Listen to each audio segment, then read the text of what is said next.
അങ്ങനെ ദേ നമ്മുടെ കൊടുങ്ങല്ലൂർക്കാരുടെ സ്വന്തം താലപ്പൊലി കാണാനായിട്ട് ഇറങ്ങിയതാണ് കേട്ടോ. ഞാൻ മാത്രമല്ല, നമ്മളുടെ കുറച്ച് ഫ്രണ്ട്സും കൂടി ഉണ്ട്.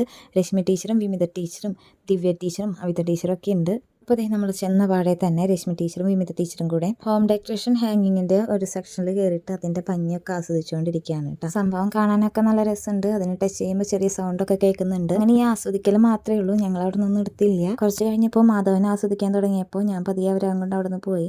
കാരണം പുള്ളിക്കാരനെ ആസ്വദിച്ച് വരുമ്പോൾ അതൊക്കെ വിളിച്ച് താഴെ ഇടും. പിന്നെ ഞാൻ അതിൻ്റെ പൈസ പേ ചെയ്യുന്നുണ്ട്. അങ്ങനെ അപ്പുറം തന്നെ ഒരു കീ ചെയിൻ്റെ ഒക്കെ ഒരു ഷോപ്പ് ഉണ്ട്, കീ ചെയിൻ മോതിരൊക്കെ. അവിടുന്ന് ഞാനൊരു കീ ചെയിൻ എടുത്തു. ഇതെടുത്ത് തിരിഞ്ഞ പാടെ നമ്മളൊരു സ്റ്റുഡൻറ്റ് വന്നേക്കാം. അങ്ങനെ അവളായിട്ട് കുറച്ച് നേരം സംസാരിച്ചിരുന്നിട്ട് പതിയെ അവിടെ നിന്ന് ഒരു കമ്മലിൻ്റെ കടയിലേക്ക് പോയി. അങ്ങനെ അവിടെ നിന്ന് കുറച്ച് ഇയറിങ്സ് ഒക്കെ എടുത്തു. കഴിഞ്ഞതേ നമ്മൾ പോണ വഴിക്ക് ഒരേ റൈഡ് കാണുമ്പോഴും പിള്ളേർ അങ്ങോട്ട് പിടിച്ച് വലിക്കുന്നുണ്ട്, വായത്തിൽ കയറിയത്തില്ല. പക്ഷെ ഞാനൊന്നും കയറില്ല, കാരണം എനിക്ക് പേടിയാണ്. ഇതൊക്കെ കാണുമ്പോൾ തന്നെ പേടിയാവണത്. ഇപ്രാവശ്യം പുതിയൊരു റൈഡ് വന്നതാണ് കേട്ടോ ഇത്. അങ്ങനെ മാധവനൊക്കെ കുറേ കിടന്ന് വാശിയെടുത്തപ്പോൾ ഒരു റൈഡിൽ കയറ്റി. കൂട്ടത്തിൽ കുറച്ചെങ്കിലും സ്പീഡ് കുറവ് ഇതിനായിരുന്നു. ഇതിലേതോ ഒരു സീറ്റിൽ മാധവനുണ്ട്, കറങ്ങിക്കൊണ്ടിരിക്കുന്ന കാരണം മനസ്സിലാവണില്ല എവിടെയാണെന്നുള്ളത്. അപ്പോൾ അതൊക്കെ കഴിഞ്ഞ് നമ്മൾ നേരെ ഉത്സവം കാണാൻ പോയി. ഇവിടെയാണെങ്കിൽ ഭയങ്കര വെയിൽ. അങ്ങനെ കുറച്ച് നേരം മാത്രമേ നമുക്ക് അവിടെ നിൽക്കാൻ പറ്റുള്ളൂ. അത് കഴിഞ്ഞ് ഞങ്ങൾ പതിയെ അവിടെ നിന്ന് പോന്നു, കാരണം അത്ര വെയിലുണ്ട് അവിടെ. അങ്ങനെ അവിടെ നിന്ന് നമ്മൾ കുറച്ച് സെൽഫീസൊക്കെ എടുത്തിട്ടുണ്ട്.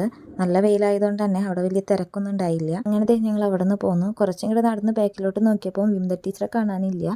വിമിത ടീച്ചറും വിജിത ടീച്ചറും കൂടെ അപ്പോൾ ഇതിൻ്റെ ഒരു വീഡിയോ ഞാൻ വേറെ ചെയ്യുന്നുണ്ട്. അപ്പോൾ നമ്മൾ അവിടെ നിന്ന് പോന്നിട്ട് വെള്ളം കുടിക്കാൻ നിൽക്കുകയാണ്. അങ്ങനെ അവിടെ നിന്ന് നമുക്ക് എല്ലാവർക്കും ആവശ്യമുള്ള വെള്ളവും കാര്യങ്ങളൊക്കെ കഴിച്ചു. പിന്നെ നമ്മളവിടെ കുറച്ച് നേരം കറങ്ങി നടന്നിട്ട് തിരിച്ച് പോരാണ്. അപ്പോൾ താലപ്പൊലിയുടെ സെക്കൻഡ് ഡേ ആണ്.